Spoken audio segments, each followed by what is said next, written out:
Mateus, capítulo 5, versículo 6.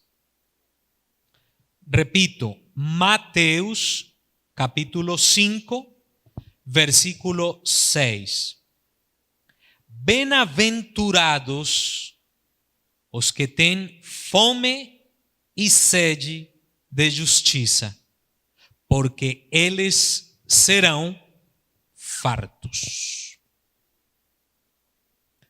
Continuando com o ensino do Sermão da Montanha,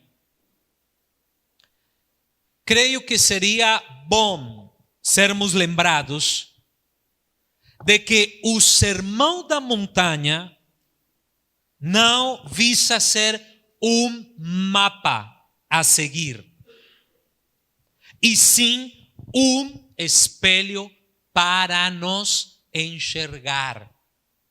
Há uma diferença entre um mapa é algo que você segue à risca, e um espelho.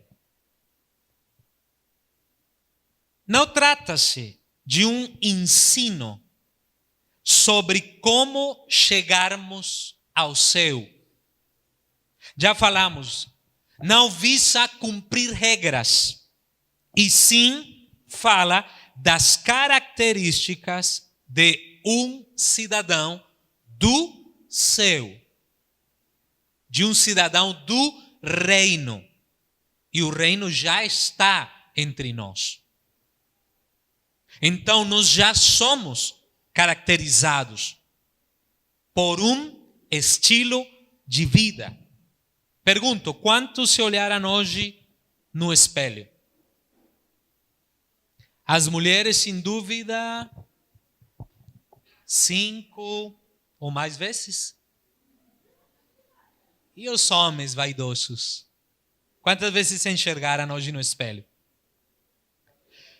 E o que vocês enxergaram no espelho? O que vocês enxergaram? A sua beleza? A sua formosura? O seu charme? Você enxergou aquilo que você é. Foi por isso que a bruxa ficou aborrecida com o espelho, que disse para ela a verdade. Já tem uma mulher mais formosa do que você. Você já não é a mais bonita. E ela ficou aborrecida, porque o espelho sempre fala a verdade. Então, o sermão é um espelho que continuamente mostra a nossa verdadeira condição e nos leva a entender que precisamos mesmo muito de Deus. Nós estudamos bem-aventurados os pobres de espírito, conscientes da nossa falência espiritual, precisamos da graça do Senhor. Nós mesmos aceitamos, estamos falidos espiritualmente. Estudamos bem-aventurados os que choram e falamos da tristeza piedosa que nos leva para o arrependimento, porque o pecado sempre nos faz chorar e choramos para sermos felizes. Por isso diz: bem-aventurados os que choram, porque certamente eles se arrependeram e agora são felizes. E estudamos bem-aventurados os mansos ou humildes. E lembramos que o Senhor diz: aprendei de mim, que sou manso e humilde de coração. Hoje veremos a quarta bem-aventurança. Nós lemos: bem-aventurados os que têm fome. Quantos vieram com fome? Fome e sede de justiça. Eu poderia dizer isso de uma outra maneira: felizes os que não procuram a felicidade e sim a justiça. Porque se você procurar a felicidade, não vai achá-la. Mas se você procurar a justiça, você conseguirá achar. As primeiras 3 bem-aventuranças apresentam a condição interna do cristão. Como deve ser o cristão? Pobre, chorão e humilde. Assim deve ser o cristão. Mas essa 4ª bem-aventurança revela as coisas que o cidadão do reino almeja e procura. Em outras palavras, precisamos avaliar as nossas motivações ou os nossos motivos. Porque as nossas vontades sempre vão determinar as nossas ações. Tudo quanto você desejar vai fazer com que você se movimente sem se importar pela maneira, na direção daquilo que seu coração desejar. Por exemplo, pense nos atletas que nós tivemos aqui, os Jogos Olímpicos, né? No Brasil. O que sacrificam esses atletas por ganhar uma medalha de ouro? O que eles sacrificam? Tudo. Aquele Michael Phelps, natação, né? 4, 5 medalhas de ouro. O que esse cara faz? Ele sacrifica tudo. Ele tem vontade pelo ouro. E ele sacrifica tudo para se pendurar o ouro no pescoço. E o seu sacrifício determinará a medalha que você quer levar no seu pescoço. Você quer ouro, prata ou bronze? Porque as nossas vontades são diferentes das dos outros. Então Jesus não diz felizes os que têm fome e sede de felicidade. Porque procurar a felicidade, eu disse, não trará a felicidade. A verdadeira felicidade é ter fome e sede de justiça. E ele diz, bem-aventurados, felizes, os que têm fome e sede de justiça. E nós vemos palavras-chave. Bem-aventurado, repito, significa feliz. Mas gostei muito da maneira como o Senhor coloca o verbo. Bem-aventurados os que têm. Não disse tinham ou terão. Os que têm. É um verbo, professores de espanhol, presente contínuo. Está certo, sim ou não? Contínuo. Continuamente, dia e noite. Tem fome e sede de justiça. Agora fala fome e sede.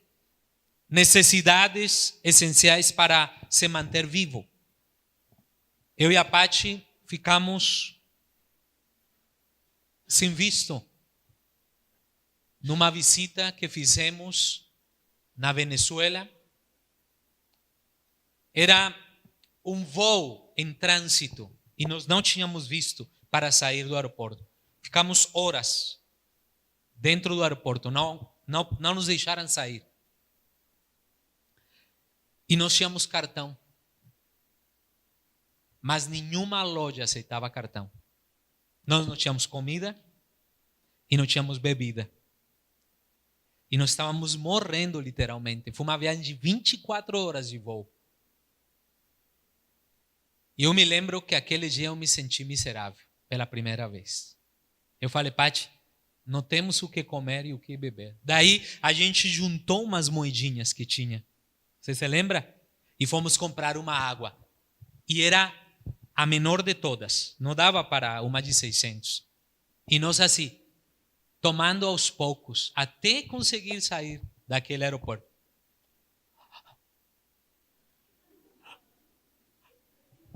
Que miserável me senti aquele dia. E fiquei pensando, fome e sede. Uma pessoa morre depois de 8 semanas, sem comida e água. Quem passou por isso fala que é um desespero assim, que produz muita dor. Por isso Jesus morreu com fome e com sede. E diz, os que têm fome e sede de justiça. Qual tipo de justiça? Vingança. Qual tipo de justiça? Os estudiosos acreditam Jesus falando da retidão moral. Para nós ficarmos claros na direção que vamos levar o ensino. Justiça fala da santidade de Deus. Fala da sua perfeição moral. Essa bem-aventurança fala de paixão por Deus, anseio profundo por Deus, algo além do que minha carne desejar. Davi,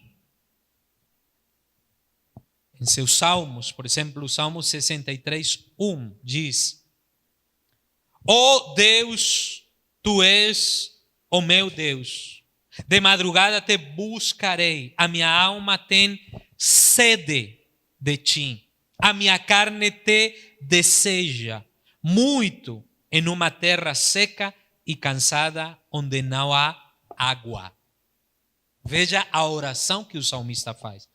E no capítulo 42 dos Salmos, versículo 1 e 2, como o servo brama pelas correntes das águas, assim suspira a minha alma por ti, ó Deus. A minha alma tem sede de Deus, do Deus vivo. Quando entrarei e me apresentarei ante a face de Deus. Você percebe que Davi apresenta um tempo muito seco. Um homem com um profundo desejo por Deus. Ele não se enjoa de Deus. Pelo contrário, ele está ávido por Deus. Ele se sente como a cabra montês que não acha água e brama porque tem sede. E Davi se sente dessa maneira. Eu pergunto para você, tem mais desejo por Deus? Você tem desejo por Deus? Você anseia por Deus?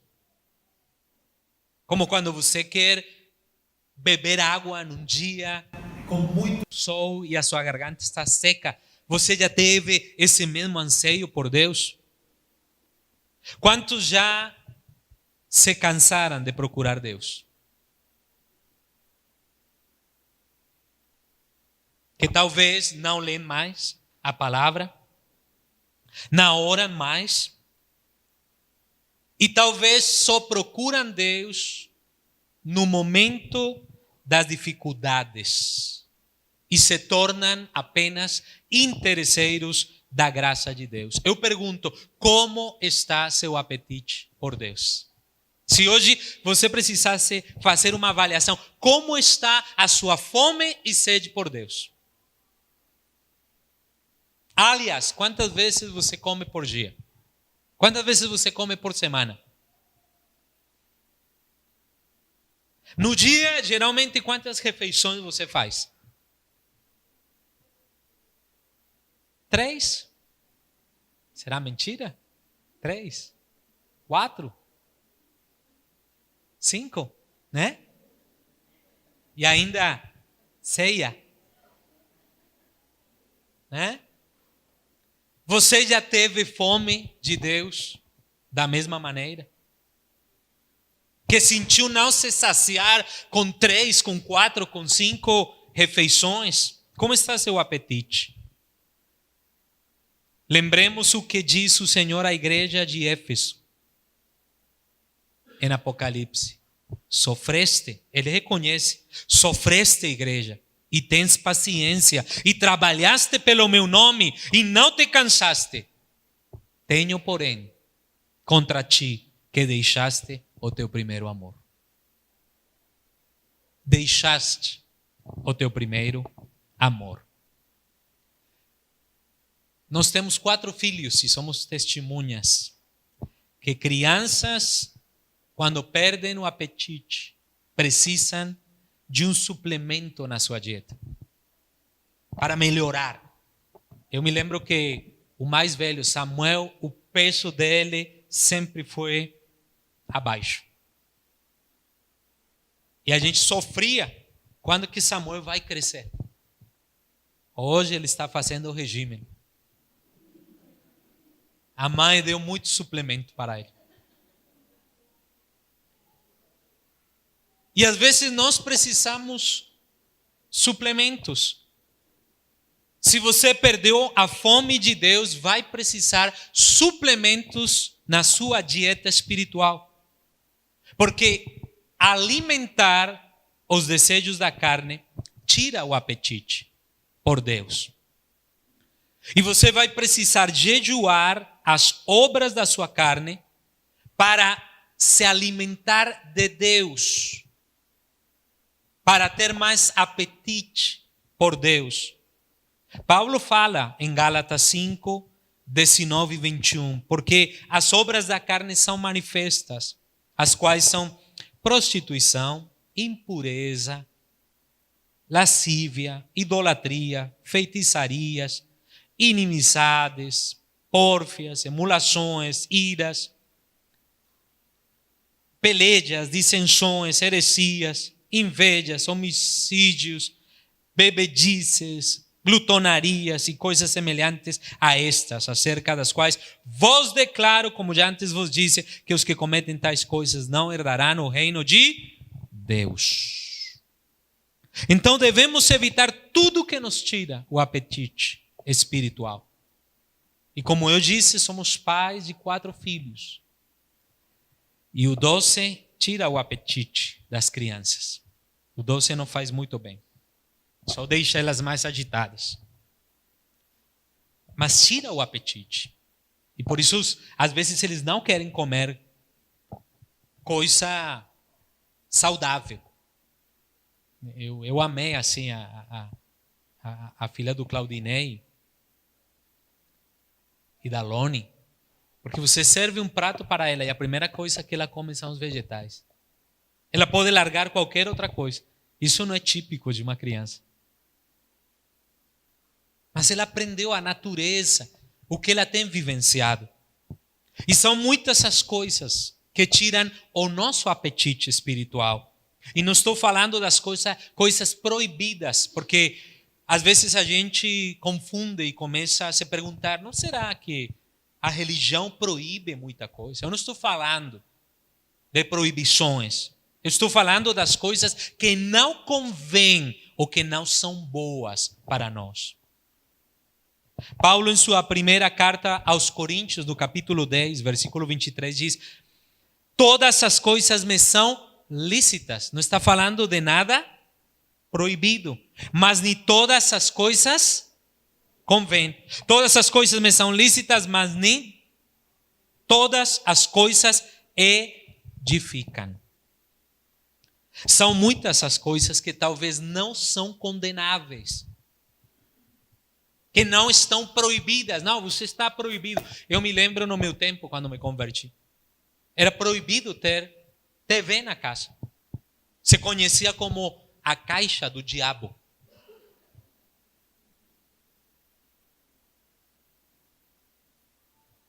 Eu não estou falando das coisas condenáveis, mas que deveríamos evitar, porque podem estar sendo trocadas pelas coisas de Deus. Quais essas coisas? Justamente muita TV, muitas redes sociais. Esses dias, Nelson Júnior postou algo que chamou a minha atenção. Você já procurou Deus da maneira como procura seu carregador quando seu celular diz 1%? Você já foi atrás da sua Bíblia Como quando você volta pela Bíblia, quando ela fica no carro, quando ela fica em casa, como você volta a pegar o telefone no estacionamento. Você percebe, não são coisas talvez condenáveis, mas o mau uso talvez sim seja. Pessoas que ficam horas na frente das redes sociais, mas não dedicam o mesmo tempo para ler a palavra, para estudar um bom livro, para tirar um tempo com Deus. Tem pessoas que priorizam o esporte. O esporte é ruim? Se alguém fizer esporte, vai para o inferno? Não. Mas tem quem só faz isso. O estudo leva pessoas para o inferno? Não. Mas tem pessoa que só fica no estudo. Não tem tempo para Deus. Até o descanso, que falavam os gregos, né? O santo descanso. O descanso é bom. Mas quando você só descansa. Precisamos voltar aos tempos com Deus. Quem tem paixão por Deus, tem paixão por viver em santidade.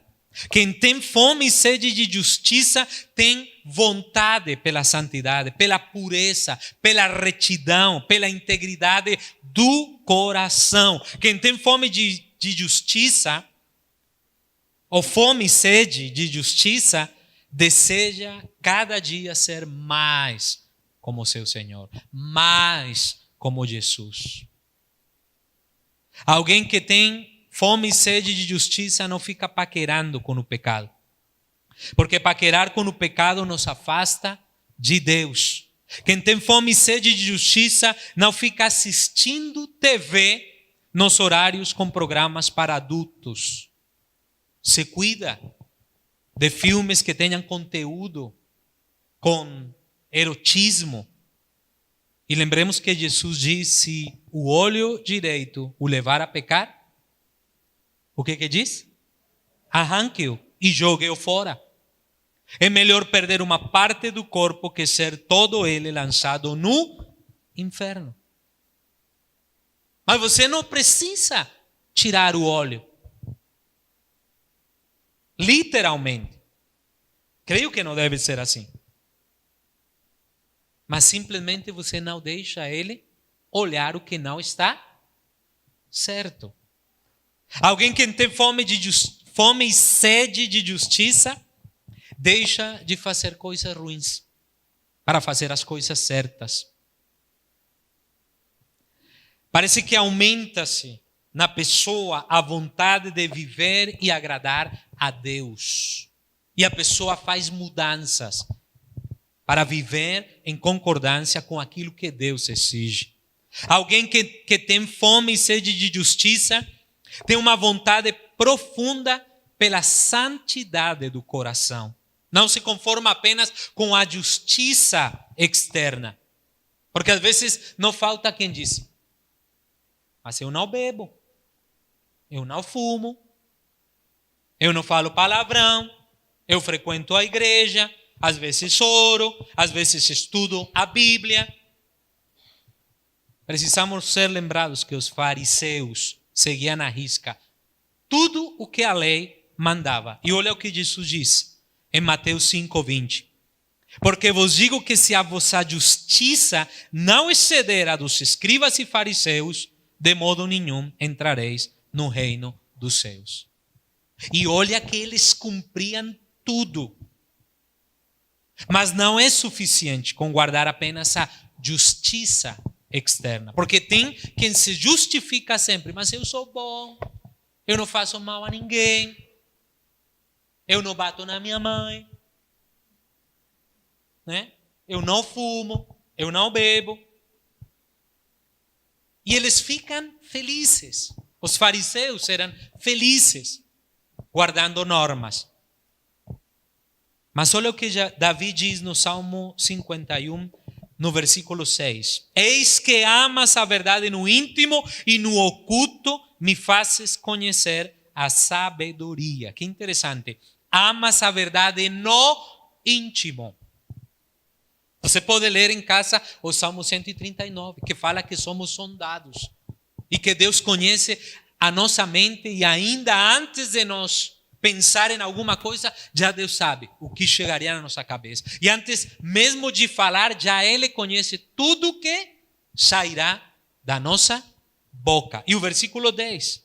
Cria em mim, ó Deus, um coração puro e renova em mim um espírito reto.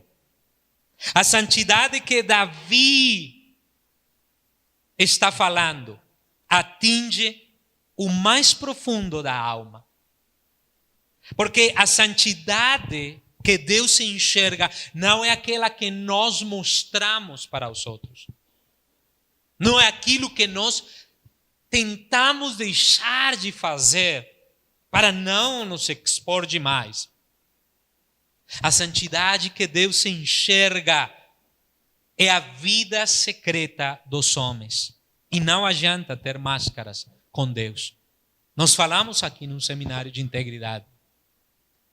E colocamos Adão e Eva quando eles pecaram. E eu perguntei, Adão e Eva foram honestos? Sim. Porque quando o Senhor disse o que vocês fizeram, eles foram com a verdade. Comemos o que o Senhor mandou para não comer. Eles foram íntegros? Não. Porque eles fizeram o que Ele mandou não fazer. Por isso, o maior desafio do cidadão do reino é viver uma vida de integridade. Em Mateus 23, 25, Jesus diz: ai de vós, escribas e fariseus hipócritas, pois que limpiais o exterior do copo e do prato, mas o interior está cheio de rapina e de iniquidade. Alguém pode limpar, segundo isso, o exterior e não estar limpo no interior. Podemos deixar de fazer coisas para mostrar uma aparência de santo e não nos importar com o santo interior. Porque na igreja, não sei se você já percebeu, todos somos santos. Eu apenas tinha sido consagrado para o ministério e vi uma cena que nunca consegui apagar da minha cabeça. Eu estava no gabinete, olhando as pessoas entrarem na igreja. E na metade da quadra vinha um casal, um arranhando o outro, cutucando, dando cotovelada, e eu enxergando eles assim. Eu bem novinho, eu era tão novo, gente, naquele tempo, que eu descia para receber as pessoas e não tinha quem perguntava pelo pastor. E falava assim, precisamos falar com o pastor. Sim. Garoto, vai procurar o pastor. E aquelas coisas, quando eu vi aquele casal, eu não tive coragem de falar nada para eles. Mas eu guardei a cena. Na hora que eles chegaram no portão da igreja, um pegou a mão do outro e entraram de mãos dadas assim. Solenes. Você viu como nós somos, né? Comigo já aconteceu algo assim. Porque o problema não é o que você faz, né? O problema é quando você foi pego, daí você se constrange. Por isso Jesus não fala de limpar a parte de fora do prato. E sim, importa o que está no interior. Como fala Davi, um espírito perfeito. E é claro que como cidadãos do reino, tem lugares que não deveríamos frequentar, coisas que não deveríamos fazer e roupas que não deveríamos vestir. Isso é claro para nós. Vou começar a proibir saia curta. Olha, gente, que eu não estou falando nada disso. Eu já vi irmã com saia comprida e a língua do mesmo tamanho. Então, não se iluda por isso. Não tem nada a ver. Mas ouça, as suas roupas podem ajudar para que outros não pequem. Porque às vezes você não se toca com isso. Não é que faz assim você melhor ou pior, mas talvez a sua maneira de vestir possa fazer com que outros estejam em paz com Deus. Mas ter fome e sede de justiça vai além dessas coisas. Não podemos simplesmente nos sentir bem porque somos super bem comportados.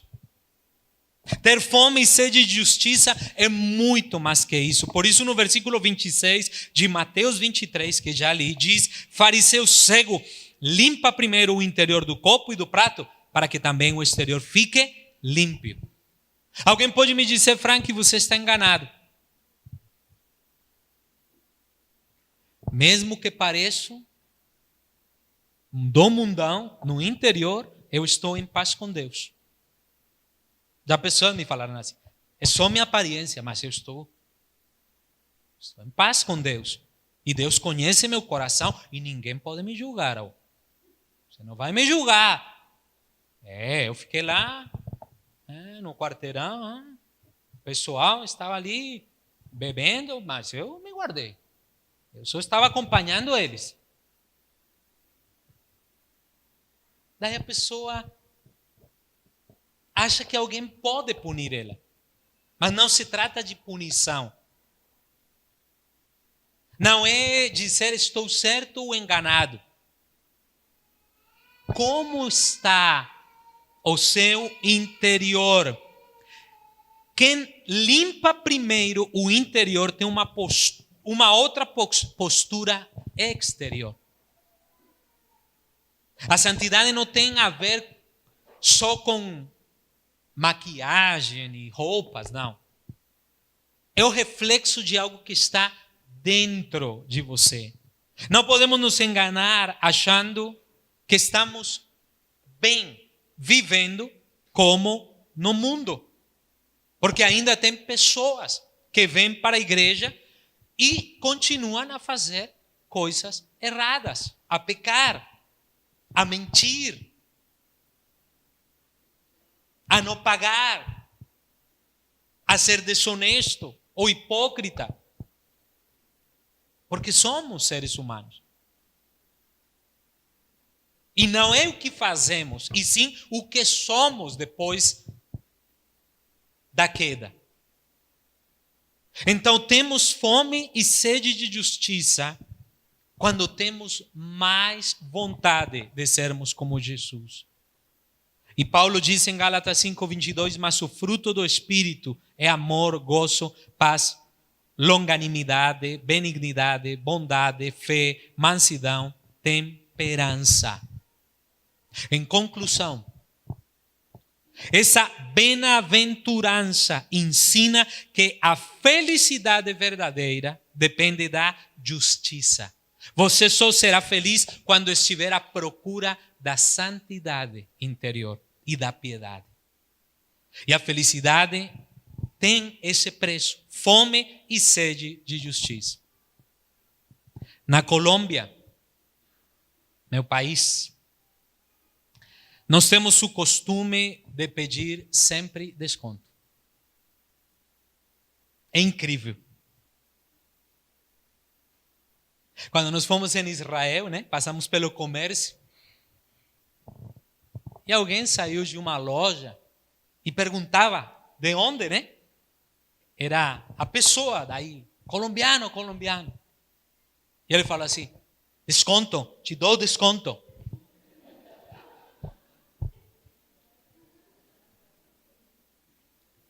Temos essa maldita mania. Qualquer coisa. Eu aprendi uma coisa. Quando alguém faz um serviço, especialmente, eu não peço desconto. Porque a pessoa valoriza o que está fazendo. Mas quando alguém fala de serviço, e dá para fazer um desconto.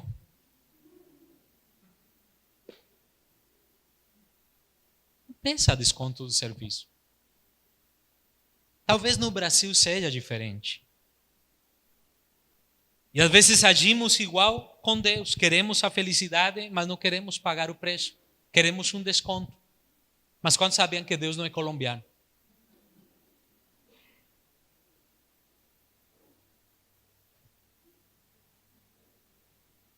Você viu como é feliz? Quem tem fome, sede de justiça. Deus não é colombiano. Você não pode cair na barganha. Aquele negócio que hoje se fala muito, customizar, né? Seu relacionamento com Deus. Judas quis fazer isso, não gostou do preço e traiu Jesus. Pedro quase pisa na bola. Não gostou do preço e negou 3 vezes. Só que rápido pediu desconto e levou na hora. Jesus não cobrou dele essas 3, né? Descontou. Mas eu pergunto, e você? Quer pagar o preço? Ou não? Vamos orar?